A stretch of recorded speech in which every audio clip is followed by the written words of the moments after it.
कहानी की स्टार्टिंग एक ऐसी रहस्यमय लड़की को दिखाने से होता है जिसके आसपास 1000 से भी ज्यादा बिल्लियां होती हैं। ऐसा इसलिए होता है क्योंकि वो वाव माव होती है। पुराने प्राचीन समय में चाइना में ऐसा माना जाता था कि अगर आप मिट्टी से बिल्ली की आकृति बनाकर उसे अपने छत पे रख देते हो तो उसमें जीवित देवी का वास आ जाता था और उन्हें ही वाव माव कहा जाता था। वाव माव 1000 सालों तक जीवित रहती थी और इंसानों की सुरक्षा करती थी, वो भी बुरी आत्माओं से। लेकिन वो ज्यादा इंसानों से बात नहीं करती थी, लेकिन बिना कहे वो इंसानों की प्रॉब्लम उनसे ज्यादा बेहतर समझ जाती और उनकी मदद करती। उस समय के जो इंसान थे वो भी वाव माव को बहुत ही ज्यादा मानते थे, इसीलिए तो वो उस समय अपनी असली पहचान दिखाने से पहले भी एक बार भी नहीं सोचती थी। सब कुछ सही चल रहा था, लेकिन 60 साल पहले दुश्मनों ने अचानक से इनके ऊपर हमला कर दिया। तब उनके पास पलटवार करने का समय भी नहीं बचा था, इसीलिए वाव माव अपने लोगों की जान बचाने के लिए सामने आती है और दुश्मनों से लड़ती है। लेकिन उसके दुश्मन बहुत ही ज्यादा होते हैं जो कि उस पे गोलियों की बौछार कर देते हैं। उसने अपनी काफी शक्तियां यूज कर ली होती है जिस वजह से वो अपनी सुरक्षा नहीं कर पा रही थी। बट तभी यहाँ पे वाव माव की सुरक्षा करने के लिए 4 लड़के आते हैं और वाव माव को उन सभी लोगों से बचाते हैं। लेकिन इससे उन चारों लड़कों को भी गोली लग जाती है और वो गंभीर रूप से घायल हो जाते हैं।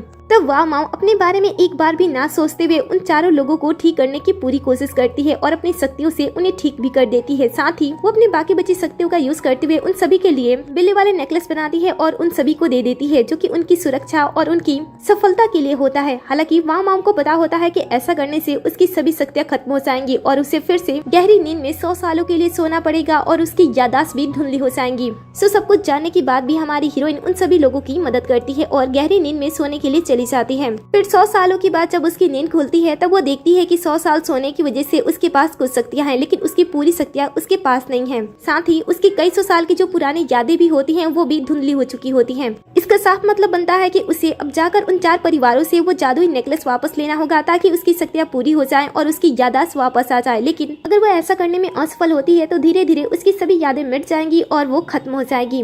वो यही सारी चीजें मंदिर में खड़ी होकर अकेली सोच रही होती है। तभी हम मंदिर के बाहर एक पर्सन को देखते हैं। ये कैन परिवार का यंग मास्टर होता है और इसका नाम कैन ये होता है। कैन ये यहाँ पे अपने ग्रैंडपा के कहने की वजह से आया था, क्योंकि उसके ग्रैंडपा ने अपने सपने में देखा था कि उसकी वाव माव वापस आ चुकी है, इसीलिए वो उसे मंदिर में भेजते हैं। हालांकि कैन ये को अपने ग्रैंडपा की बातों पे भरोसा तो नहीं होता है, लेकिन वो उनका मान रखते हुए यहाँ पे आ जाता है।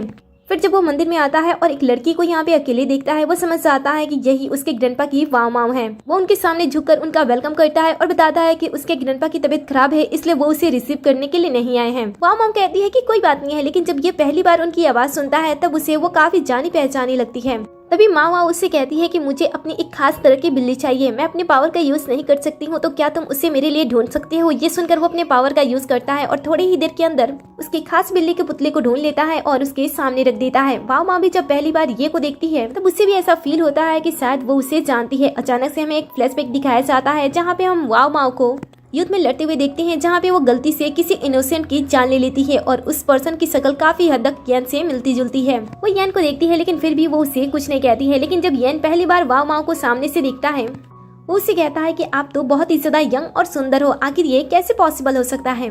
तो वो उसे कुछ भी जवाब नहीं देती है, बस एक नेकलेस की तरफ देखती है और वहाँ से चली जाती है। कैन भी तुरंत ही उस नेकलेस को उठा लेता है और उसके पीछे पीछे जाने लगता है। दूसरी तरफ हम कैन परिवार देखते हैं। इसमें कैन परिवार की हालत कुछ ज्यादा ठीक नहीं होती है, क्योंकि 2 दिन पहले ही परिवार के मुखिया अचानक से कोमा में चले गए थे और साथ ही परिवार की यंग लेडी की भी हालत कुछ ठीक नहीं थी। अब अचानक से परिवार के 2 लोग बीमार हो गए थे, जिस वजह से परिवार के बाकी लोग उनके लिए वॉरिड थे और उन्हें ठीक करने की वो लोग पूरी कोशिश कर रहे थे, लेकिन कोई भी रिजल्ट सामने नहीं आ रहा था। साथ ही परिवार के मुखिया की वाइफ जो की ग्रैंडमा होती है वो अपने हस्बैंड पे बहुत ही ज्यादा गुस्सा कर रही होती है उनकी इस हालत को देखने के बावजूद भी, क्योंकि कुछ दिन पहले से वो सिर्फ और सिर्फ एक ही लड़की का नाम लिए जा रहे थे, जिस वजह से ग्रैंडमा को ऐसा लग रहा था कि शायद बूढ़ी का अफेयर किसी लड़की के साथ चल रहा है। तभी यहाँ पे येन आ जाता है, ये बताते हुए कि उसने उस लड़की को ढूंढ लिया है जिसके बारे में ग्रैंडपा काफी समय से पूछ रहे थे। उस लड़की के बारे में जानकर परिवार के सभी लोग एक्साइटेड हो जाते हैं और उस लड़की को देखने के लिए जाते हैं, जहाँ पे वो जैसे अपने सामने वाव माव को देखते हैं जो कि काफी यंग और ब्यूटीफुल होती है। वो सभी जब पहली बार उसकी खूबसूरती को देखते हैं तब उन्हें अंदर ही अंदर गलत फहमी हो जाती है और फिर इसी मौके पे जैसे ही वाव माव बताती है कि वो यहाँ पे कुछ लेने के लिए आई है,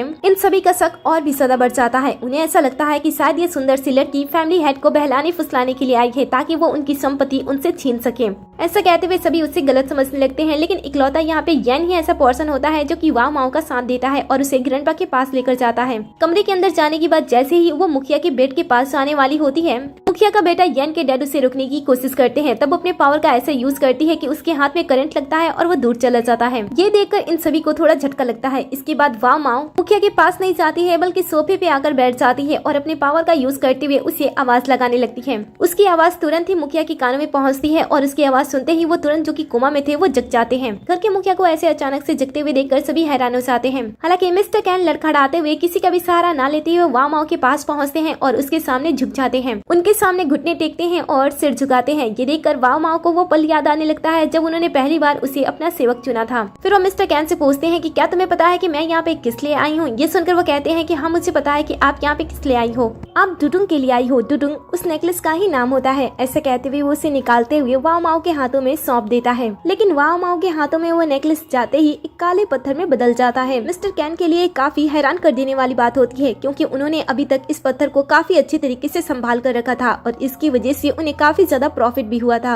जैसे बिजनेस का बढ़ना, फैमिली सिक्योरिटी और तो और वो इसी ताबीज की वजह से 100 साल से भी ज्यादा अधिक जी चुके थे। इसीलिए जब ये सब कुछ होता है वो डर जाते हैं, क्योंकि उन्हें ऐसा लगता है कि वो ताबीज को अच्छी तरीके से संभाल नहीं पाए और ये उनकी ही गलती है जिस वजह से ये पत्थर काले हो चुके हैं। साथ ही उन्हें माओ वाओ के बारे में पता था कि ये ताबीज उसके लिए कितनी ज्यादा इम्पोर्टेंट है। इसीलिए वो इमोशनल होने लगते हैं कि जिस शख्स ने उनका इतने सालों तक ख्याल रखा, उसकी वजह से वो काफी चीजें हासिल कर सके, आखिर में वो उसकी ही मदद नहीं कर पाए। ये सुनकर वाओ माओ कहती है कि आपको चिंता करने की कोई जरूरत नहीं है, मैं धीरे धीरे वैसे भी सारी चीजें ठीक कर दूंगी, लेकिन मैं आपको बताना चाहती हूँ कि ये पत्थर काला क्यों है। दरअसल आपके परिवार के ऊपर डेथ कर्ज लगा हुआ है, मतलब कि मरने का श्राप, जिस वजह से धीरे धीरे आपके परिवार में लोग बीमार होने लगेंगे और जिस पर्सन ने इस ताबीज के साथ छेड़खानी की है उसके पास इसकी ऊर्जा जाती रहेगी। हालांकि इस समय मेरे पास उतने ज्यादा पावर नहीं है कि मैं आप लोगों की जान बचा सकूं और लगे हुए श्राप को हटा सकूं, लेकिन अगर आप श्राप को अपने ऊपर लेते हो तो मेरे पास इतना समय होगा कि मैं आपकी पोती की जान बचा सकूं। मुझे माफ करना कि मैं तुम दोनों की जान साथ में नहीं बचा सकती हूँ।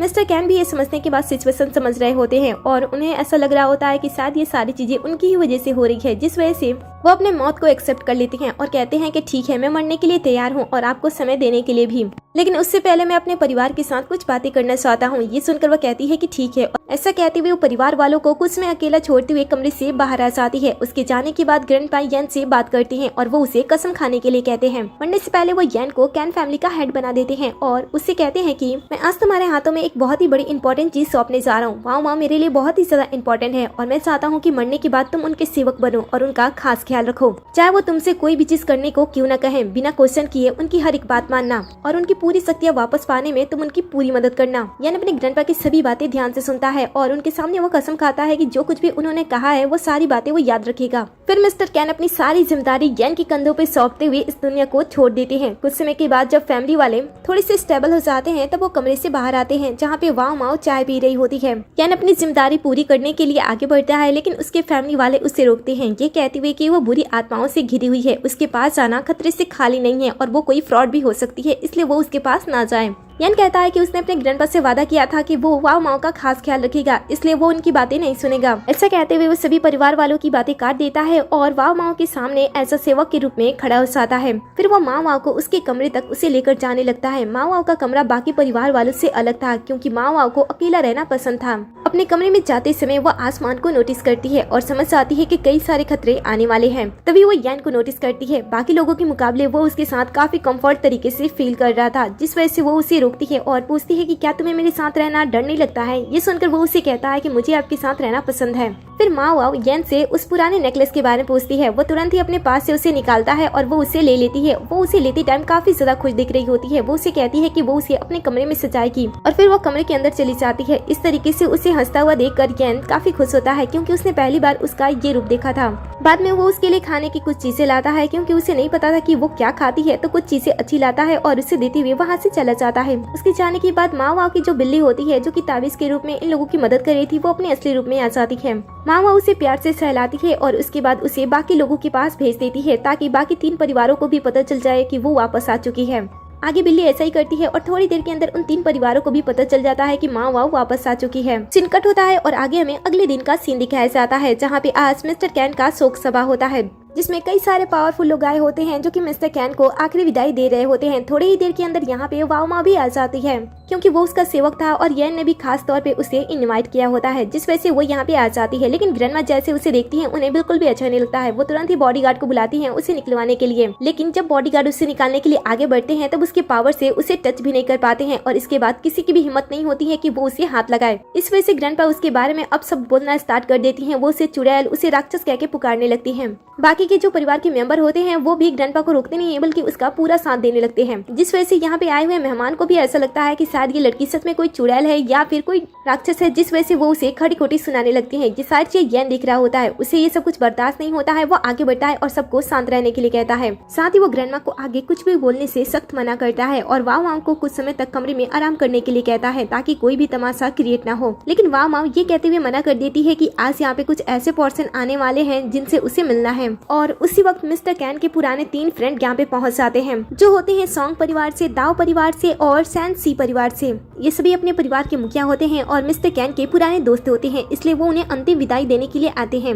उन सभी को एक साथ यहाँ पे देखकर मॉम को एक पल के लिए ऐसा लगता है कि कहीं वाव माव इन तीनों से ही मिलने के लिए यहाँ पे नहीं रुकी है ना। डैड उसकी बातें सुनते हैं और कहते हैं कि ऐसा कैसे हो सकता है, वो तीनों तो उसके डैड के पुराने दोस्त हैं और वो इतने ज्यादा पावरफुल और रिच हैं कि ये फ्रॉड लड़की उससे जाने, ऐसा तो बिल्कुल भी नहीं हो सकता है। ऐसा कहते हुए वो उन तीनों रिच पर्सन से मिलते हैं और उन्हें अंदर इनवाइट करते हैं। तभी जो ग्रैंडमा होती हैं उन तीनों के सामने वाव माव के खिलाफ अफवाह फैलाने लगती हैं और उन्हें एक कातिल के रूप में प्रेजेंट करती हैं। वो कहती हैं कि इस लड़की ने उनके हस्बैंड की जान ले ली। यह बात सुनकर उन तीनों दोस्तों को झटका लगता है। वो सोचते हैं कि अगर ये सच है तो वो इस लड़की को इतनी आसानी से जाने नहीं देंगे। लेकिन जैसे ही वाव माव उन तीनों पावरफुल पर्सन की तरफ मुड़ती है, वो तीनों उसे देखकर तुरंत ही वाव माव के सामने जाकर झुक जाते हैं और इतने लंबे समय के बाद वापस आने के बाद उसका स्वागत करते हैं। बाकी लोग जिन्होंने कभी भी ऐसा कुछ एक्सपेक्ट नहीं किया था वो तो अलग से हैरान हो रहे होते हैं। तभी वाव माव उन तीनों पर्सन से कहती है कि क्या तुम मेरी चीज लेकर आए हो। ये सुनकर वो सभी अपने अपने नेकलेस निकालते हैं और उसके सामने प्रेजेंट करते हैं। लेकिन इस बार वाव माव नेकलेस को अपने हाथ में लेने से पहले उन्हें चेक करती है, जहाँ पे उससे पता चलता है कि मिस्टर कैन के नेकलेस की तरह बाकी लोगों के नेकलेस में भी छेड़खानी की गई है, जिस वजह से वो काले पत्थर में बदल जाते हैं। बदलते हुए पत्थर को देखकर ये लोग भी हैरान हो जाते हैं और तभी तीनों के पास एक एक करके कॉल आता है और पता चलता है कि उनके साथ कुछ गलत हुआ है। फिर वो वाव माव से परमिशन लेते हैं और वहाँ से चले जाते हैं। उसके जाने के बाद जो बाकी लोग होते हैं वो सिचुएशन को पूरी तरीके से समझ नहीं पाते हैं। उन्हें ऐसा लगता है कि ये लड़की बहुत ही ज्यादा अनलकी है, जिस वजह से जो भी इसके पास रहता है उसके साथ गलत होते ही रहता है, जिस वजह से वो लोग कैन परिवार पे जोर दे रहे होते हैं कि वो इस लड़की को तुरंत घर से बाहर निकाल दे। लेकिन कैन इस बात के सख्त खिलाफ हो जाता है। वो सभी को ऐसा करने से वार्न करता है और साथ ही वो सभी से कहता है कि उसके ग्रैंडपा ने उसे कैन परिवार का मुखिया बना दिया है, इसलिए अगर वो वाव माव की इंसल्ट करता है तो उसकी दुश्मनी कैन परिवार से हो जाएगी। ऐसा कहते हुए वो सभी को शांत कर देता है। तभी यहाँ पे भागते हुए एक नौकरानी आती है और किसी के बारे में इन्फॉर्म करती है, जिसके बाद हम सभी को घर के पीछे वाले आंगन में देखते हैं। आंगन में तो पुजारी होते हैं जो कि कैन की बहन लीना को ठीक करने की कोशिश कर रहे थे, क्योंकि कुछ समय पहले लीना जो कि 3 साल से कोमा में थी, वो अचानक से कोमा से बाहर आ जाती है और घर के लोगों पे जानलेवा हमला करने लगती है। उसकी आंखें नॉर्मल नहीं दिखती है, उसकी आंखें लाल होती है, जिस वजह से घर वालों ने तुरंत ही 2 पुजारी को बुला लिया ताकि वो उसे ठीक कर सके। जब वो यहाँ पे पहुँचते हैं तब अपने तंत्र मंत्र का यूज करते हुए लीना को ठीक करने की पूरी कोशिश करते हैं, लेकिन उनकी पावर का उल्टा असर हो जाता है और लीना फिर से होश में आ जाती है और होश में आते ही वो फिर से सभी के ऊपर जानलेवा हमला करने लगती है। तब यहाँ पे मौजूद लोग ना ही अपनी जान बचा पा रहे होते हैं और ना ही यहाँ से निकल पा रहे होते हैं। ठीक समय पे यहाँ पे वाव माव आ जाती है, जो कि अपने पावर का यूज करते हुए लीना को उसके जगह पे ही फ्रीज कर देती है और तभी पुजारी भी ठीक उसी समय अपनी ताबीज का यूज करता है और उसे ऐसा लगता है कि शायद उसकी वजह से लीना कंट्रोल में आ जाती है। लेकिन वाव माव जब इन सभी को इस हालत में देखती है तब वो उनके ऊपर हंसने लगती है। साथ ही वो पुजारियों से कहती है कि जब तुम लोगों को कुछ आता नहीं है तो यहाँ पे क्या कर रहे हो। पुजारी जो कि पैसों के लिए सब काम कर रहे होते हैं और उन्हें इन सारी चीजों के बारे में ज्यादा नॉलेज नहीं होती है, वो अपने झूठ को छुपाने के लिए वाव माव को ही गलत ठहराने की कोशिश करने लगते हैं, जिसपे वाव माव अपनी असली पहचान उन्हें दिखाकर उन्हें समझाना चाहती है कि वो क्या है। लेकिन इसी वक्त गलती से हवा की वजह से लीना के ऊपर लगे हुए वो ताबीज हट जाता है और वो फिर से अनफ्रीज हो जाती है, जिसके बाद उसका ध्यान सबसे पहले वाव माव पे जाता है, जिस वजह से वो सबसे पहले उसे नुकसान पहुंचाने के लिए आगे बढ़ती है। लेकिन वाव माव अपने पावर का यूज करते हुए उसे अपने सामने झुका देती है। पुजारी भी वाव माव के ऐसे पावरफुल शक्तियों को देख रहे होते हैं, लेकिन वो एक्सेप्ट करने को तैयार नहीं होते हैं कि कोई उनसे भी ज्यादा बेहतर हो सकता है, जिस वजह से वो वाव माव के ऊपर चुड़ैल का टैग लगा देते हैं। ये कहते हुए कि वो शायद ईविल पावर का यूज करते हुए ये सारी चीजें कंट्रोल कर रही है। ठीक इसी समय यहाँ पे एक काला कौवा पहुँचता है जिसकी आंखें लाल होती हैं और जैसे वो यहाँ पे काव काव करता है सभी लोग उसकी आवाज सुनते ही सम्मोहित हो जाते हैं और वाव माव को चुड़ैल कह के पुकारने लगते हैं और जान से मारने के लिए कहने लगते हैं। उनकी बातें सुनकर वाव माव को बुरा लगता है, जिस वजह से वो अपने पावर का यूज करते हुए लीना को वापस से पहले जैसा एग्रेसिव कर देती है और साथ ही इनके ऊपर जो सम्मोहन लगा होता है उससे तोड़ देती है और आराम से जाकर एक साइड में बैठ जाती है और उसके बाद इन लोगों को अपनी जान बचाने के लिए इधर उधर भागते हुए देखकर एंजॉय करने लगती है। कुछ देर तक तो यही सारी चीजें चल रही होती है, लेकिन जैसे ही लीना ग्रैंडमा के ऊपर हमला करने के लिए बढ़ती है, येन वाव माव से उसे बचाने के लिए कहता है। वाव माव सिर्फ उसकी ही बातें सुनती है और अपने पावर का यूज करते हुए लीना को वापस से फ्रीज कर देती है और उसके ऊपर ऐसे पावर का यूज करती है कि वो इंसान से एक पुतले के रूप में बदल जाती है। लेकिन इससे ये लोग और भी ज्यादा भड़क जाते हैं और पुजारी को वाव माव को खत्म करने के लिए कहते हैं। वो भी तुरंत अपनी तलवार निकालता है और ताबीज का यूज करते हुए उसके ऊपर तैयारी शुरू कर देता है ताकि वो उसे खत्म कर सके, क्योंकि इन लोगों ने उससे वादा किया था कि अगर वो इस लड़की को खत्म करते हैं तो इन पुजारी को 2 गुना से भी ज्यादा अधिक पैसे देने का वादा किया जाता है। जिस वजह से वो न इधर देखता है न ही उधर और बिना कुछ सोचे समझे वो वाव माव के ऊपर हमला कर देता है। हालांकि वो बात अलग होती है कि वाव माव अपने पावर का यूज करते हुए उसके सभी हमले को आसानी से बीच में ही फ्रीज कर देती है। फिर वो धीरे धीरे आगे बढ़ाती है और उसके कदम हवा में होते हैं। बाद में उसने जितने भी वेपन को फ्रीज किया होता है वो उल्टा इनके ऊपर ही छोड़ देती है, जिस वजह से इन सभी को चोट लगती है। वाव माव के ऐसे बिहेवियर से पुजारी इतने ज्यादा डर जाते हैं कि वो भागते हुए पिलर के पास जाकर छुप जाती है। इसके बाद वाव माव फिर से पावर का यूज करती है और लीना को वापस से इंसान के रूप में बदल देती है। ये देखकर उसके परिवार के लोग उसके पास आ जाते हैं और तभी वो एक बार फिर से पावर का यूज करती है और सभी चीजें सही कर देती है। इस समय जब मौसम साफ होता है तब वो पुजारी एक बार ध्यान से वाव माव को देखता है और वो ये देखकर हैरान हो जाता है कि उसके पूजा घर में वाव माव की ही तस्वीर है। ठीक उसी समय येन को भी एक छोटा सा फ्लैशबैक आता है जहाँ पे वो वाव माव को अपने सामने खड़ी देखता है और वो उसे मास्टर कह के पुकार रहा होता है। जब वो प्रेजेंट में आता है तब वो सोचता है कि आखिर वो वाव माव को मास्टर कह के क्यों पुकार रहा था। जब वो अपने ख्यालों में डूबा होता है तभी वाव माव एक बार फिर से लीना के ऊपर अपने पावर का यूज करती है और इस समय लीना पूरी तरीके से ठीक होते हुए होश में आ जाती है। होश में आने के बाद उसे कुछ भी याद नहीं होता है कि उसके साथ क्या क्या हुआ था। तब परिवार वाले उसे बताते हैं कि वो पिछले 3 सालों से कोमा में थी। साथ ही वो लोग उसे वाव माव के बारे में बताते हैं कि उसी ने ही उसे ठीक किया है, लेकिन ये जानने के बाद वो गुस्सा हो जाती है और उसे पूछती है कि उसने ऐसा क्यों किया। वाव माव उसे कहती है कि क्या तुम उस लड़के को जानते हो। तब लीना उसे कहती है कि मैं तुम्हारी वजह से अब उसे कभी भी नहीं मिल सकती हूँ। वाव माव कहती है कि तुम्हें टेंशन लेने की कोई जरूरत नहीं है, मुझे पता है कि ये सारी चीजें मुझे यहाँ पे बुलाने के लिए की गई थी, इसीलिए वो यहाँ पे जरूर आएगा। येन को तो कुछ भी समझ में नहीं आ रहा होता है कि यहाँ पे क्या चल रहा है। तभी वाव माव लीना की यादों में झांकती है और सबको सच्चाई बताती है। पता चलता है कि 3 साल पहले लीना एक लड़के से मिली थी जो उसे बहुत ही ज्यादा प्यार करता था, लेकिन वो लड़का बिल्कुल भी सही नहीं था, क्योंकि वो लीना की क्लोज सिर्फ इसलिए आया था ताकि लीना का फायदा उठा सके और उससे रिलेटेड उसके घर पे जो सुरक्षा करने वाली बिल्ली का लॉकेट है उसे चुरा सके,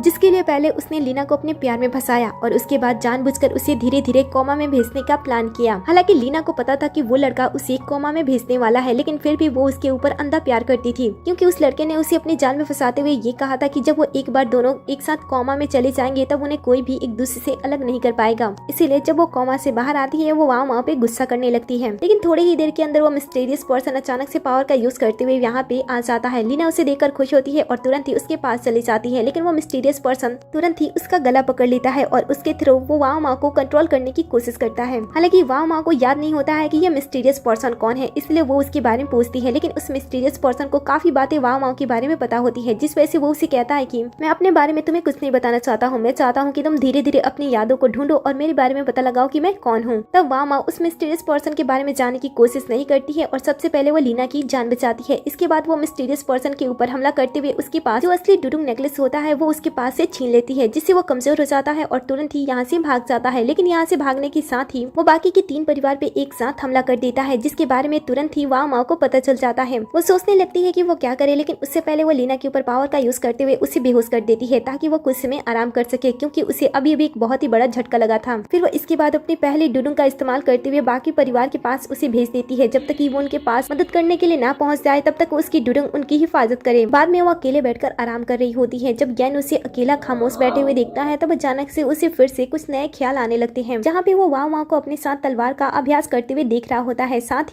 ही वो दोनों एक दूसरे के काफी ज्यादा क्लोज होते हैं और येन उसके साथ बहुत ही ज्यादा खुश होता है। रियलिटी में जब उसे ये सारी चीजें याद आती है तो वो समझ नहीं पाता है कि आखिर दिन पर दिन उसे ऐसे ख्याल क्यों आ रहे हैं। फिर वो आगे बढ़ता है और वाव माव को अपने कोट से कवर करता है। वो बताती है कि उसका यहाँ का काम खत्म हो गया है और उसे बाकी परिवार के पास जाना है।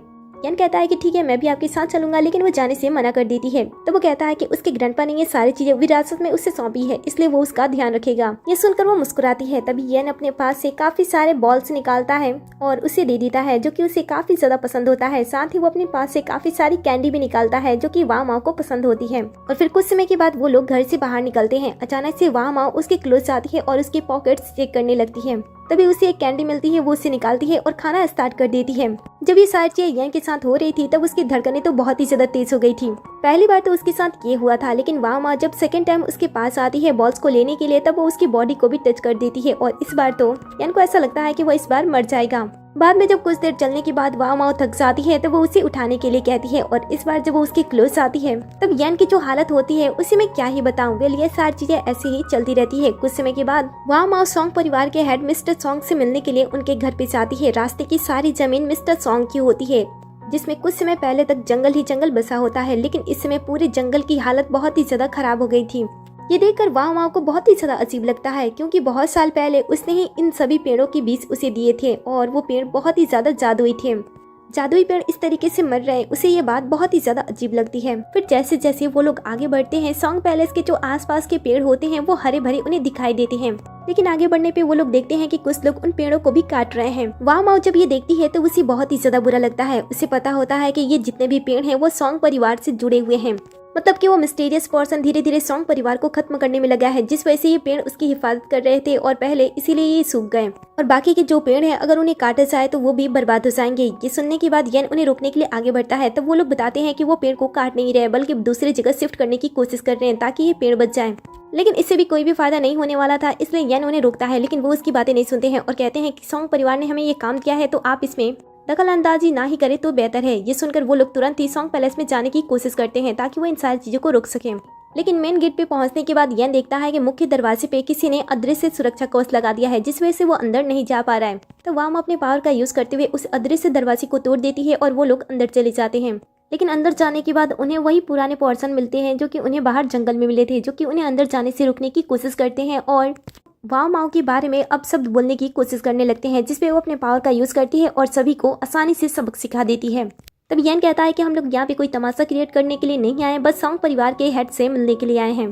तभी घर के अंदर से एक लड़का बाहर निकलता है जो कि सॉन्ग परिवार का यंग मास्टर होता है और खुद को सॉन्ग परिवार का नया मुखिया बता रहा होता है। लेकिन यन उसे सीरियसली नहीं लेता है और कहता है कि हम सॉन्ग परिवार के रियल मुखिया से मिलना चाहते हैं, जिससे यंग मास्टर को बेइज्जती फील होती है और वो अपने लोगों से उसे मारने के लिए कहता है। लेकिन बॉडीगार्ड की ऐसी हालत नहीं होती है कि वो इन लोगों को मार सके। तभी वाव माओ यंग मास्टर से उन पेड़ों के बारे में पूछती है। उसकी बातें सुनकर अचानक से उसे डर लगने लगता है, जिसपे वो वाव माओ को सच्चाई बताने लगता है कि हाल फिलहाल में सॉन्ग परिवार की हालत बहुत ही ज्यादा खराब चल रही है और इसी वक्त वो लोग एक पुजारी से मिले थे, जिसने कहा था कि अगर वो आसपास के सभी पेड़ों को काट देते हैं या फिर दूसरी जगह पे पहुंचा देते हैं तो सारी प्रॉब्लम ठीक हो जाएगी।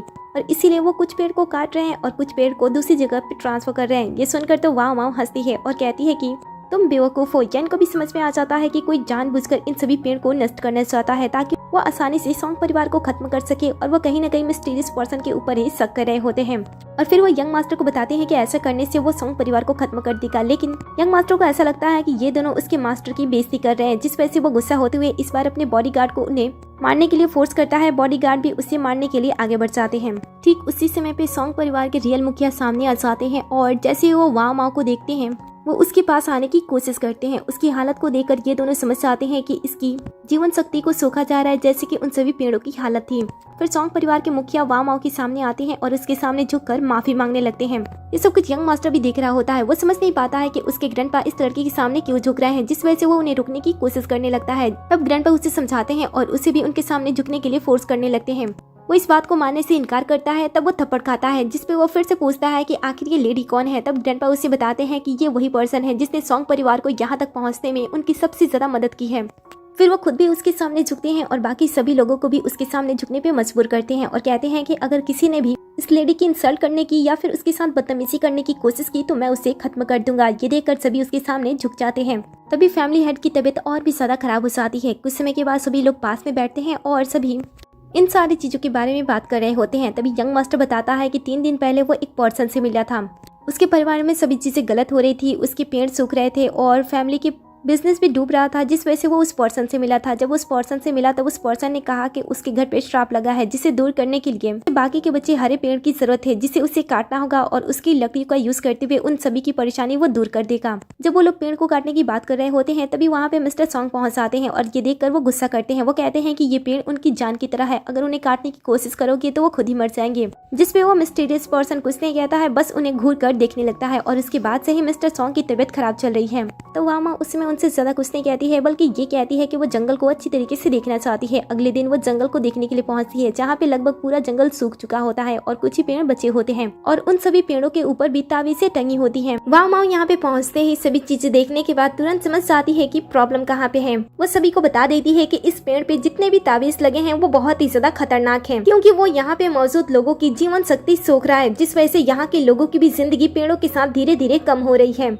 मिस्टर सॉन्ग ये सुनकर पेड़ों के लिए और अपने लोगों के लिए बहुत ही ज्यादा चिंता करते हैं, इसीलिए वो वाव माओ के सामने झुककर विनती करने लगते हैं कि वो इन सभी प्रॉब्लम्स को ठीक कर दे। फिर सभी लोग भी वाव माओ के सामने झुक जाते हैं। वाव माओ आगे बढ़ती है और उन पेड़ों में से एक ताबीज को तोड़ती है। ताबीज उसके हाथों में आते ही जलने लगती है। वाव माओ समझ जाती है कि प्रॉब्लम बहुत ही ज्यादा बढ़ चुकी है, इसीलिए वो तुरंत ही सभी लोगों को अपने हाथ चेक करने के लिए कहती है। जब सभी लोग एक एक करके अपने हाथ को चेक करते हैं तब उनके हाथ में एक लंबी काली रेखा अचानक से उभर पड़ती है। यहाँ तक कि मिस्टर सॉन्ग का जो ग्रैंडसन होता है यंग मास्टर, उसके हाथों में भी ये काली रेखा होती है, जिसके बारे में किसी को भी कोई भी आइडिया नहीं होता है कि ये चीज कितनी ज्यादा खतरनाक है। लेकिन वो इन्हें ठीक करने से पहले सबसे पहले उस पर्सन को सामने लाने की कोशिश करती है जिसकी वजह से ये सारी चीजें हुई थी, और ये सारी चीजें यंग मास्टर की वजह से ही हुई थी। वो उसके ऊपर डायरेक्ट उंगली उठाती है और कहती है कि ये सारी चीजें तुम्हारी वजह से ही हुई हैं, और वो भी तुम्हारी बेवकूफी और लालच की वजह से। यंग मास्टर तो इस बात पे भरोसा नहीं करता है और वाव माओ को ही गलत ठहराने लगता है। साथ ही वो बाकी लोगों को भी वाव माओ के खिलाफ भड़काने की पूरी कोशिश करता है। तब वाव माओ उसे कहती है कि अगर तुमने अपने लोगों को धोखा नहीं दिया है तो इस बात को साबित करो। पेड़ पे लगे हुए किसी भी ताबीज को तुम तोड़ सकती हो, अगर उसने तुम्हें नुकसान पहुंचाया तो समझ जाना इसके पीछे तुम ही हो।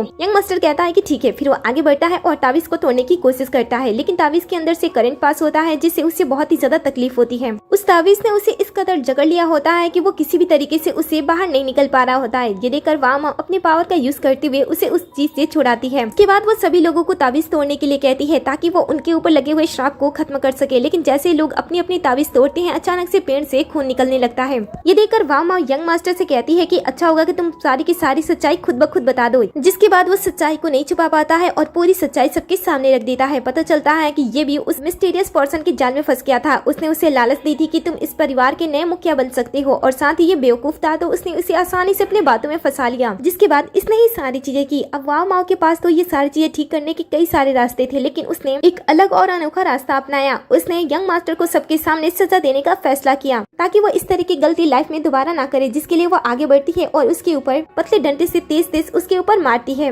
बाद में वो एक एक करके सभी वर्कर को यंग मास्टर को मारने के लिए कहती है ताकि इससे वो श्राप खत्म हो जाए। और ठीक ऐसा कुछ समय तक चलता है और उसके बाद सभी लोगों के हाथों में जो वो काली रेखा थी वो अचानक से फिर से गायब हो जाती है और सब कुछ नॉर्मल हो जाता है। यहाँ तक कि मिस्टर सॉन्ग भी वो भी ठीक हो जाते हैं। लेकिन तभी यहाँ पे अचानक से वो मिस्टीरियस पर्सन आ जाता है और वाव माओ के ऊपर अचानक से हमला करता है, लेकिन फिर भी वाव माओ उसके हमले से आसानी से बच जाती है। और फिर इसके बाद वो उसके ऊपर कई सारे हमले करती है, जिस वजह से वो उसके हमले को सह नहीं पाता है और तुरंत ही उसे यहाँ से भागना पड़ जाता है। लेकिन भागने के साथ वो वाव माओ को फिर से वार्न करता है कि उसने 2 फैमिली की जान बचा ली है, लेकिन अभी भी वो 2 फैमिली को खत्म करने की ताकत रखता है। कल जब वाव माओ सॉन्ग फैमिली की हेल्प कर देती है तब उसका जो सूखा सा जंगल होता है वो फिर से हरा भरा हो जाता है, इसलिए वो रात में बैठ के आराम कर रही होती है। तभी यहाँ पे यानी उसके लिए खाने की कुछ चीजें लाता है। तभी अचानक से वो फोन पे कुछ न्यूज देखती है जिसमें दाव फैमिली के बारे में बताया जा रहा होता है कि कैसे पूरा दाव फैमिली एक ही बार में गायब हो गया। अब जैसे ही वाव माओ को इसके बारे में पता चलता है वो तुरंत ही उनकी पुरानी हवेली में पहुंचती है, जहाँ पे जैसे वो अंदर जाती है अचानक से ठंड बढ़ जाती है और एक पुराने तरीका का म्यूजिकल इंस्ट्रूमेंट बजने लगता है जिसमें कुछ आकृतियां चल रही होती हैं। वाव माओ जब अंदर जाकर उसे चेक करती है तो वो देखती है कि उसे कोई भी ऑपरेट नहीं कर रहा है, बल्कि ये सारी चीजें जादुई तरीके से चल रही है। फिर जब वो दोनों ध्यान से उस चीज को चलते हुए देखते हैं तो वो दोनों खुद को ही उसके अंदर पाते हैं, जहाँ पे दिखाया जा रहा होता है कि कैसे वो दोनों एक दूसरे के साथ खड़े हैं जब वो मिस्टीरियस पर्सन उनके साथ युद्ध करने की बातें कर रहा है। ये सब कुछ देखने के बाद यन के मन में ख्याल आता है कि क्या वो दोनों पास्ट लाइफ में एक दूसरे के साथ जुड़े हुए थे। तो वाव माओ उसके कंफ्यूजन को क्लियर करते हुए कहती है कि ये इस चीज का छलावा भी हो सकता है, इसलिए वो उसके बारे में ज्यादा कुछ ना सोचे। फिर वो दोनों पुरानी हवेली के आंगन में जाते हैं, लेकिन यन तो यहाँ के मायावी जाल में फंस जाता है। वाव माओ को तुरंत इसके बारे में पता चलता है और वो पावर का यूज करते हुए उसे बाहर खींच लेती है। फिर उन दोनों को शक हो जाता है कि यहाँ पे अभी भी कोई हो सकता है, इसलिए वो आवाज लगाने लगते हैं। थोड़ी ही देर के अंदर यहाँ पे कोई आता है। वो एक छोटी सी बच्ची होती है जो कि मिस्टर डाओ की ग्रैंडसन होती है। वो बताती है कि वो इस हवेली में फंस चुकी है और वो अपने परिवार वालों को ढूंढ रही है। वो इमोशनल होते हुए अपने पूरे परिवार के बारे में बता रही होती है कि एक रात जब वो सभी लोग साथ में बैठ के डिनर कर रहे थे और नृत्य को एंजॉय कर रहे होते हैं, तभी अचानक से उनके घर पे कोई आ जाता है। वाव भी अपने पावर का यूज करते हुए और उस छोटी सी बच्ची के जेट पत्थर को यूज करते हुए सभी चीजें अपने आंखों से देख रही होती है। तभी अचानक से हवेली के सभी दरवाजे हिलने लगती हैं और दरवाजा खुद ब खुद बंद होने लगता है।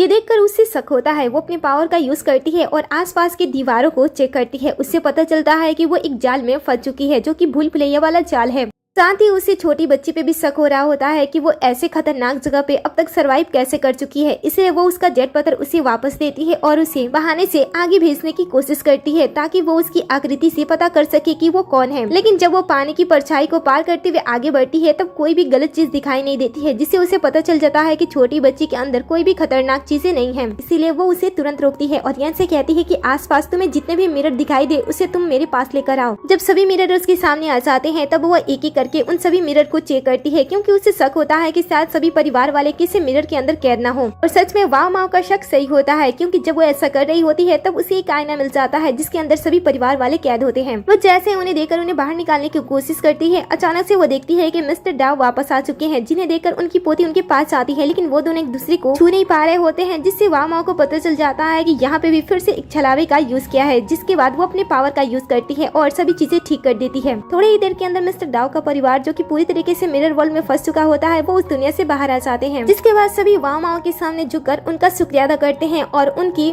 डुडुक को वाव माओ के हवाले कर देती हैं। वाव माओ उससे पाती हैं और उसके बाद अपनी शक्तियाँ वापस सोख लेती है। जिसके बाद उसे फिर से कुछ यादें मिलती हैं। यादों में वो वही सेम लड़ाई देखती है जिसके बारे में उसे कुछ समय पहले वो कहानी में दिखाया जा रहा था, जहाँ पे लड़ाई करते टाइम वो अचानक से यन को नुकसान पहुँचा देती है और यन उसके हाथों मारा जाता है। अपनी यादें पाने के बाद वो समझ जाती है कि यन का उसके पुरानी लाइफ से जरूर कोई न कोई रिलेशन है। इस बात से खुद को संभाले तब तक यहाँ पे वो मिस्टीरियस पर्सन आ जाता है और उसे शाबाशी देते हुए कहता है कि सच में तुम्हारे अंदर तो बहुत ही ज्यादा खास बात है, तुम मेरे इस जाल से भी बच गई। लेकिन तुम्हें पता होना चाहिए कि तुम जिस शख्स की मदद कर रही हो वो लोग तुम्हारी मदद पाने के बिल्कुल भी लायक नहीं है। तुम्हारे पास अब भी समय है, तुम उन सभी को छोड़ दो और मेरे साथ मिलकर काम करो, क्योंकि तुम एक देवी हो और तुम्हें इंसानों के नीचे रहकर काम करने की कोई जरूरत नहीं है। असल में जो मिस्टीरियस पर्सन होता है वो देवी को इंसानों के खिलाफ करने की कोशिश कर रहा होता है ताकि वो उसके साथ मिलकर इस पूरी दुनिया पे कब्जा कर सके। मिस्टीरियस पर्सन को इंसानों की गुलामी करना या फिर उनकी मदद करना उसे बिल्कुल भी पसंद नहीं था और उसे पता था कि वाव माओ के पास कितनी शक्तियाँ हैं। अगर वो उसके साथ जुड़ जाती है तो फायदा ही फायदा होगा। इसलिए वाव माओ को वो अपनी साइड करना चाहता था, लेकिन वाव माओ उसके किसी भी प्रपोजल को एक्सेप्ट करने से मना कर देती है। तब वो उसके मन में कुछ गलतफहमियां पैदा करते हुए वहाँ से चला जाता है। उसके जाने के बाद वाव माँ भी यहाँ से जाने लगती है, लेकिन जाने से पहले वो छोटी बच्ची को कुछ ट्रॉफी देती है उसकी शाबाशी और अपने लोगों की जान बचाने की वजह से। और फिर वो पावर का यूज करते हुए वहाँ से गायब हो जाती है। कुछ दिनों तक वो कुछ नहीं करती है, बस यहाँ की जिंदगी के बारे में जानने की कोशिश करती है। तब ज्ञान इस दुनिया के बारे में काफी अद्भुत चीजें उसे बताता है। वो उसके साथ बहुत सारी बातें शेयर करता है, जिनमें से टिकटॉक के बारे में भी होता है और उसे वो इंटरेस्टिंग लगता है, इसलिए दोनों साथ में बैठकर वीडियो बनाने लगते हैं। फिर कुछ दिनों के बाद उन्हें यानसी फैमिली के बारे में पता चलता है कि उनके फैमिली में कुछ प्रॉब्लम है, जिसके बारे में जानने के लिए वो दोनों फैमिली में पहुंचते हैं। फैमिली के हेड जैसे मिस्टर यानसी उन्हें देखते हैं, उन्हें कुछ बताने की कोशिश करते हैं, लेकिन अचानक से उनकी आवाज चली जाती है। और तो और जब यन भी यहाँ पे पहुंचता है तब उसकी भी आवाज अचानक से चली जाती है। इन सभी को ऐसे देखकर वाम अपने पावर का यूज करती है और पता लगाती है कि गड़बड़ कहाँ पे है। जहाँ पे उसे एक बेल दिखाई देता है, वो अपने पावर का यूज करती है और उसे खत्म कर देती है। उसके खत्म होते ही ये लोग तुरंत बातें बताना स्टार्ट कर देते हैं। फैमिली के मुखिया बताते हैं कि 3 दिन पहले अचानक से ये बेल इनके घर पे आ गया था और ये बजना स्टार्ट कर दिया था, लेकिन अजीब बात ये थी कि इस बेल के अंदर से कोई भी आवाज नहीं निकल रही थी। और फिर धीरे धीरे परिवार वालों की आवाज भी जाने लगी। उन्होंने बहुत सारे लोगों को बुलाया ठीक करने के लिए, लेकिन जैसे ही यहाँ पे कोई भी इंसान आता उसकी भी आवाज चली जाती, जैसे कि कुछ समय पहले यन के साथ हुआ था। वहाँ माँ कहती है कि ठीक है, तो मैं यहाँ पे कुछ दिनों तक रहकर तुम्हारी प्रॉब्लम सॉल्व करने की कोशिश करूंगी। ऐसे कहते हुए वो इस घर में रहना स्टार्ट कर देती है। अभी उसे घर में आए बस थोड़ा सा ही समय हुआ होता है और वह यन के साथ कुछ इंपॉर्टेंट बातों पे डिस्कस कर रही होती है। तभी अचानक से उसके कमरे में एक उड़ता हुआ कीड़ा आता है। वहाँ माँ उसे देखती है और उसे नष्ट कर देती है, क्योंकि वो भ्रम पैदा करने वाला कीड़ा था। इसके बाद उसे काफी सारे उड़ते हुए कीड़ों की आवाज सुनाई देती है, जिसके बाद वो यन के साथ बाहर निकलती है। जैसे वो बाहर निकलती है, बाहर का नजारा तो बहुत ही ज्यादा खौफनाक होता है, क्योंकि बाहर उस तरह से कई सारे कीड़े होते हैं जिन्होंने पूरे परिवार को अपने कब्जे में कर लिया होता है और वो सभी उसके भ्रम में फंस चुके होते हैं। भ्रम में फंसने के बाद उन्हें नॉर्मल चीजों में वो सारी चीजें दिखाई दे रही थी जिससे वो चाहते थे और जिसकी उन्हें ख्वाहिश थी। ये सब देखकर वाव माओ अपने पावर का यूज करती है और इसके पीछे जो है उसके बारे में पता लगाने की कोशिश करती है। उसे एक लड़की इन सभी के पीछे दिखाई देती है। वो तुरंत ही अपने पावर का यूज करती है और सभी कीड़ों को खत्म कर देती है, जिसके बाद सभी पर्सन होश में आ जाते हैं और वो देखते हैं कि वो क्या कर रहे थे। जिसके बाद वाव माओ सभी को अपने सामने खड़े करती है। परिवार के सभी लोगों को चेक करने का फैसला करती है, क्योंकि उसने घर के अंदर ही किसी लड़की को देखा था, इसलिए उससे ऐसा शक होता है कि इन सभी के पीछे कोई फैमिली का ही मेंबर हो सकता है। लेकिन जब सभी को बुलाने के बाद वो अपने सामने उन सभी का चेहरा देखती है, तब उसे वो लड़की दिखाई नहीं देती है जिसे उसने अपने शक्तियों के बारे में पता लगाया था। इसलिए वो अपने पावर का यूज करते हुए उस लड़की की छवि सबके सामने लाती है और पूछती है कि ये लड़की कौन है।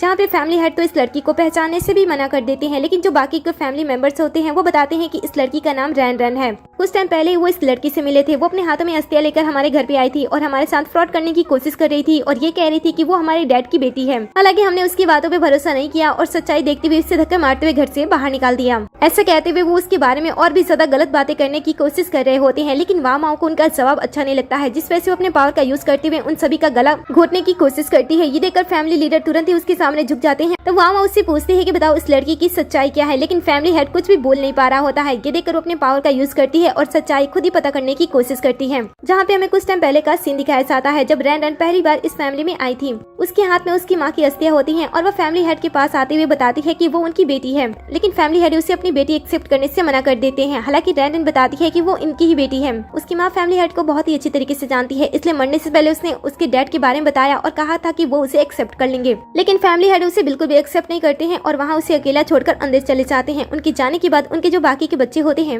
वो रैन रैन के साथ बहुत ही गलत तरीके से पेश आते हैं। उसकी माँ की अस्थियां छीन लेते हैं और उसे तोड़ने की कोशिश करते हैं। ये देखकर रैन रैन उनसे माफी मांगती है और कहती है कि मैं यहाँ से चली जाऊंगी। मुझे आपके बड़े घर में रहने का कोई भी शौक नहीं है। मुझे तो लगा था कि यहाँ मेरा फैमिली मिलेगा, इसलिए मैं यहाँ पे आई थी। अगर आप लोग ऐसा नहीं चाहते हो तो मैं यहाँ से चली जाऊंगी। तब ये लोग उससे माफी मांगने के लिए कहते हैं। वो माफी भी मांग लेती है, लेकिन फिर भी वो उसकी माँ की अस्थियां उसके सामने ही तोड़ देती है और उसका मजाक बनाते हुए वहाँ से चले जाते हैं। बाद में रैन रैन अपनी माँ की टूटी हुई अस्थियां जोड़ने के साथ ये कसम खाती है कि वो इस पूरी फैमिली को खत्म कर देगी। वाव माओ पूरे फैमिली से कहती है कि तुम लोगों ने उसकी माँ की अस्थियां तोड़ दी और इसके साथ इस तरीके से पेश आए, जबकि ये तुम्हारे पिता की ही गलती थी, लेकिन फिर भी तुम लोगों ने उसकी माँ की अस्थियां तोड़ दी। आखिर तुम लोगों को वो कैसे छोड़ेगी। फैमिली लीडर ये सुनने के बाद उससे माफी मांगने की कोशिश करते हैं, लेकिन वाव माओ उससे इतनी आसानी से छोड़ती नहीं है। वो उसे पहले सजा देती है, लेकिन फिर भी वो उसके सामने झुककर माफी मांगने की कोशिश करते हैं। वाव माओ कहती है कि मुझसे माफी मांगने का क्या फायदा, जिसके साथ गलत किया है तुम्हें उसके सामने माफी मांगनी चाहिए, तुम्हारी बेटी। तभी ये लोग यहाँ पे किसी को आते हुए फील करते हैं। स्वीट और प्यार करने वाली लड़की थी, अब वो बहुत ही ज्यादा खतरनाक हो चुकी थी। उसके पहले लुक्स को ही देखकर ये लोग बुरी तरीके से डरने लगते हैं। इनफैक्ट वाव माँ भी जब उसे देखती है तो वो समझ जाती है कि इसने बहुत सारी क्रूर शक्तियों को हासिल किया है। शायद इसके लिए इसने अपनी प्योर सोल बेच दी होगी, इसीलिए वो शायद इतनी ज्यादा बदल चुकी है। रैन रैन जब यहाँ पे आती है तब वो लोग उससे माफी मांग रहे होते हैं, लेकिन वो भी इन्हें माफ नहीं करती है और कहती है कि तुम लोगों ने उस दिन मेरी माँ की अस्थियां बर्बाद कर दी थी, जबकि मेरी माँ का कोई भी गलती नहीं था, इसलिए मैं तुम लोगों को खत्म कर दूंगी। ऐसा कहते हुए अपने पावर का यूज करती है और यहाँ पे एक ऐसी आवाज को ऑपरेट करती है जिस आवाज को ये लोग सह नहीं पाते हैं और दर्द के मारे चीखने लगते हैं। यन को भी ये प्रॉब्लम हो रही होती है, लेकिन वो इस वक्त वाव माओ को बचाने की कोशिश कर रहा होता है। तब वाव अपने पावर का यूज करती है और रैन रैन को एक अदृश्य जाल में बंद कर देती है, जिस वजह से वो ना ही आगे बढ़ पा रही होती है और ना ही बाकियों को नुकसान पहुंचा पा रही होती है। जब वो थोड़ी सी शांत होने लगती है तब ये लोग उससे वादा करते हैं कि वो उसका बदला लेने में पूरी मदद करेंगे, लेकिन वो इस तरीके से इन्हें जान से मारने की कोशिश ना करें। लेकिन रैन रैन उनसे कहती है कि वो बस इतना चाहती है कि वो इस पूरी फैमिली को खत्म कर सके। तभी वाव माओ उससे कहती है कि मुझे पता है कि तुम ये सारी चीजें अपनी मॉम के लिए कर रही हो, लेकिन जब तुम्हारी मॉम को तुम्हारे इस बदले हुए अंदाज के बारे में पता चलेगा तब उन्हें खुशी होगी या फिर दुखी, ये तुम्हें डिसाइड कर लो।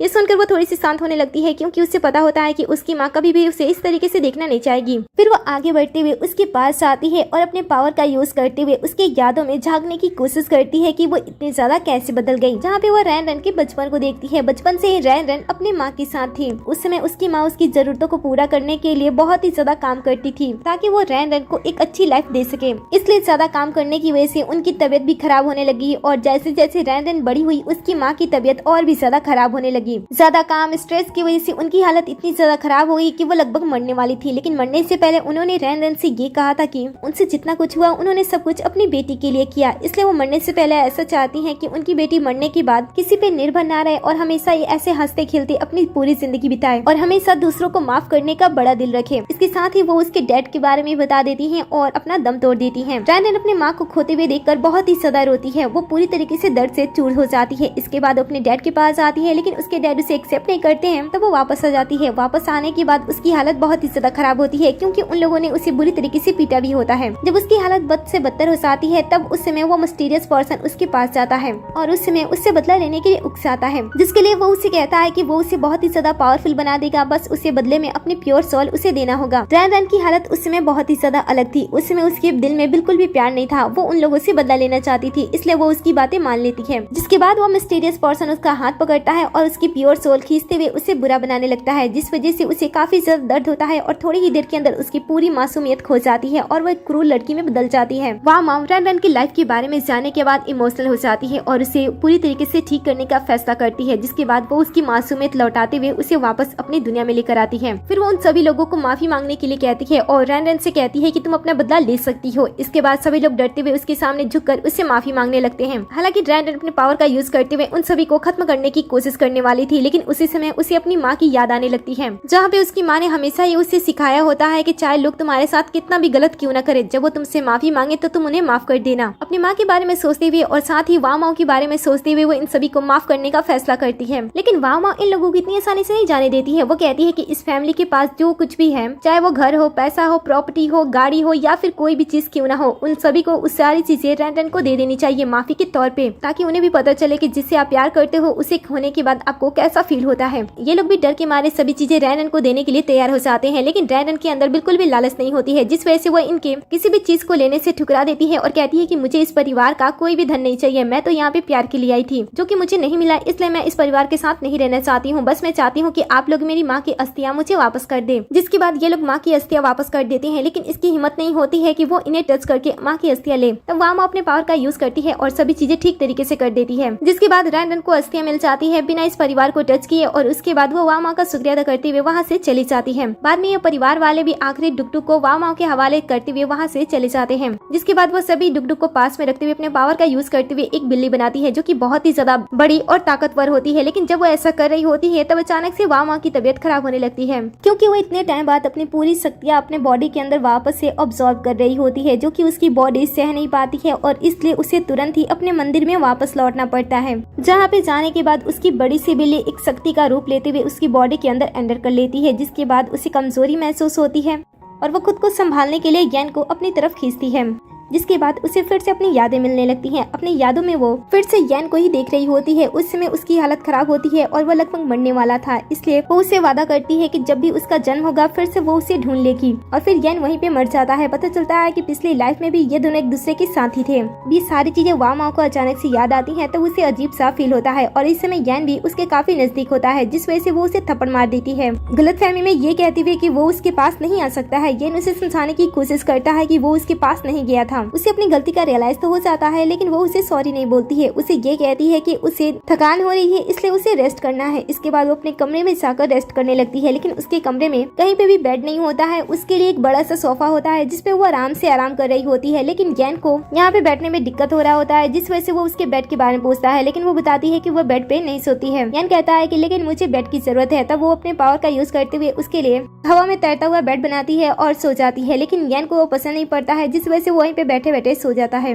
इसीलिए सुबह होते ही वो अपने लिए भी बेड की व्यवस्था कर देता है सोफे के रूप में। दूसरी तरफ हम उस मिस्टीरियस पर्सन को देखते हैं जिसे वामा के बारे में सब कुछ पता चल जाता है, जिसके बाद वो अपने इविल पावर का यूज करते हुए कई सारी खतरनाक बिल्लियों को वहाँ के आम लोगों के पास भेजता है, जिसे वो पोजेस कर लेती हैं और उसके बाद सभी पर्सन उस मंदिर के सामने खड़े हो जाते हैं और वामा के ऊपर और उसके कैरेक्टर के ऊपर उंगली उठाने लगते हैं और उसे डीमन और चुड़ैल कह के पुकारने लगते हैं। आवाज सुनकर सभी बाहर आते हैं और यन लोगों को शांत करने की कोशिश करता है, लेकिन लोग अभी भी उसे डीमन कह रहे होते हैं और जान से मारने के लिए कह रहे होते हैं। तब यन अपनी फैमिली पावर का यूज करते हुए इनसे 3 दिन का समय लेता है ताकि वो लोगों के सामने साबित कर सके कि ये कोई डीमन नहीं है। लोगों को मजबूरी में उसकी ये बात माननी पड़ जाती है। हालांकि यन के इस व्यवहार से वाव माओ उससे बहुत ही ज्यादा खुश होती है और उसे बड़े ही प्यार से देखती है। बाद में वो उसके साथ काफी ज्यादा समय भी बिताती है, जिसके बारे में यन को पता चल जाता है, इसलिए वो अपने प्लान को चेंज कर देता है। दूसरी तरफ हम इन दोनों को देखते हैं जो कि किसी काम की वजह से एक पुराने मंदिर के पास पहुंचते हैं, जहाँ पे यन को वाव माओ की एक तस्वीर दिखाई देता है, जिसे देखकर वो उसके पास आता है और छूने की कोशिश करता है। अचानक से वो तस्वीर उसे अपने अंदर खींचने लगती है। फिर जैसे ही वाव माओ को इसके बारे में पता चलता है, तुरंत अपनी पावर का यूज करती है और यन को अंदर जाने से रोक लेती है। लेकिन उसके अंदर जो चीज होती है वो यन को फिर से अंदर खींचने की कोशिश करती है। तब वाव माओ अपने ज्यादा पावर का यूज करते हुए उसे रोकती नहीं है, बल्कि उसे बाहर निकालती है, जो कि एक बूढ़ी औरत होती है। और जैसे वो वाव माओ को देखती है, उसके सामने आकर झुक जाती है और ये कहती है कि उसने उसका बहुत ही समय से इंतजार किया है। वाव माओ को नहीं पता होता है कि वो बूढ़ी लेडी कौन है, इसलिए वो उसे जाने से मना कर देती है और कहती है कि वो यहाँ पे अपनी बाकी बची यादों को ढूंढने के लिए आई है। ये सुनकर वो बूढ़ी लेडी अपने पास से एक हरे पत्ते से बना हुआ कोई चीज निकालती है और उसे सौंपती है। वर्षों पहले ग्रैंडमा ने उसे इसकी जिम्मेदारी सौंपी थी और कहा था कि एक दिन उसकी वाव माओ इसे लेने के लिए जरूर आएंगी। हो सकता है कि आप जिस चीज को ढूंढ रहे हो इसके अंदर वो चीज हो। वाव माओ तुरंत ही उसके ऊपर अपने पावर का यूज करती है, लेकिन वो उसे खोल नहीं पाती है। तब बूढ़ी लेडी उससे कहती है कि मेरी ग्रैंडमा ने कहा था कि आपके कोई खास पर्सन ही इसे आपके लिए खोल सकता है, तो आपको इस चीज के लिए उस पर्सन को ढूंढना होगा। तभी हम यहाँ पे उस सीरियस पर्सन को देखते हैं जो कि इनके ऊपर नजर रखे होता है। बाद में जब ये दोनों मंदिर में वापस आते हैं, तब वो देखते हैं कि यहाँ पे जितनी भी बिल्लियों की मूर्ति है वो गायब हो चुकी है। ये देख कर तो वाव माओ गुस्से से लाल हो जाती है और उसके बारे में पता लगाने की कोशिश करती है, लेकिन फिर से कमजोर पड़ जाती है। तभी यहाँ पे वो मिस्टीरियस पर्सन भी आ जाता है, जो कि उसे कमजोरी हालत में देखकर उसे नुकसान पहुंचाने की कोशिश करता है ताकि वो उसकी पावर का यूज करते हुए इमॉर्टल हो सके। लेकिन बीच में यन आ जाता है उसकी सुरक्षा करने के लिए। दोनों के बीच में कुछ समय तक फाइट होता है, लेकिन अचानक से वो पर्सन यन को पकड़ लेता है और उसके अंदर कुछ यादें भरने की कोशिश करता है। बाद में वो उसे कुछ अजीब सी बातें कहते हुए वहाँ से चला जाता है। उसके जाने के बाद यन को भी अचानक से कुछ यादें याद आने लगती है, जहाँ पे वो अपने साथ वाव माओ को देख रहा होता है।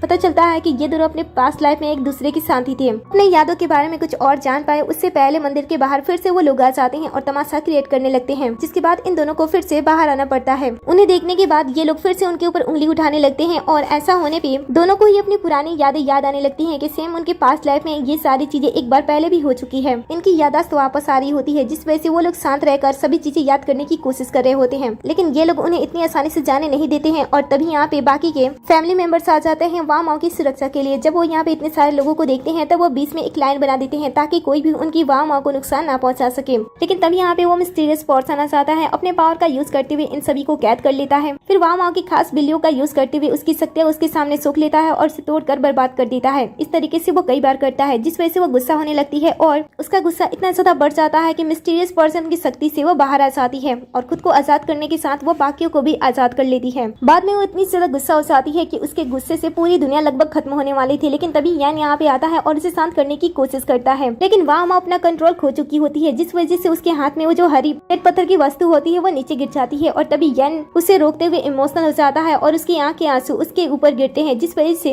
अचानक से दोनों की सभी यादें क्लियर होने लगती है। पता चलता है कि वाव माओ की पहली जिंदगी में वो एक ऐसी लड़की थी जो कि दुश्मनों को खत्म करना चाहती थी, इसलिए उसने इस मंदिर की स्थापना की जहाँ पे वो लोगों को ट्रेनिंग दिया करती थी ताकि वो अपना ख्याल रख सके और दूसरों की हिफाजत कर सके बुरे लोगों से, बुरी शक्तियों से। और वहीं पे वो पहली बार यन से मिली थी। बाद में वो दोनों एक दूसरे को पसंद करने लगे थे, लेकिन इस लाइफ में भी वो मिस्टीरियस पर्सन जिसका नाम चुआन था वो उसके पास था। वो हमेशा ही उसे आगे बढ़ना चाहता था, लेकिन वो उसे बढ़ नहीं पाया, जिस वजह से उसने उसकी जिंदगी खराब करने का फैसला किया और इस चक्कर में दोनों की जान चली गई। बाद में फिर से उनके जन्म हुआ, लेकिन दूसरे जन्म में भी फिर से तीनों का जन्म हुआ था और इस बार भी वाव ने उन दोनों को फंसा दिया और दोनों को इस बार भी खत्म होना पड़ा। आखिर में इस बार वाव माँ का तीसरा जन्म था और इस बार भी वाव उसके सामने था, क्योंकि इसके पास बहुत सारी शक्तियाँ थी, इसलिए वो उसकी शक्तियाँ चुरा कर इमॉर्टल होना चाहता था। इसलिए उसने बहुत सारा ट्राई किया, उसे उकसाने की कोशिश की, लेकिन वाव माँ के ऊपर कोई भी तरीका काम नहीं किया। उसने हमेशा ही लोगों को बचाने का फैसला किया, ये कहते हुए कि लोग बहुत ही ज्यादा बुरे होते हैं, लेकिन कुछ लोग ऐसे होते हैं जिनकी मदद करनी चाहिए। बाद में दोनों में एक दूसरे के साथ फाइट होता है, जिसमें वाव माँ अपने पावर का यूज करते हुए उसे पूरी तरीके से खत्म कर देती है ताकि उसका फिर से रीबर्थ ना हो पाए। फिर वो बाकी लोगों से वादा करती है कि जिस तरीके से वो लोगों की हिफाजत कर रही थी एक वाव माँ बनकर आगे भी ऐसे ही वो लोगों की मदद करती रहेगी।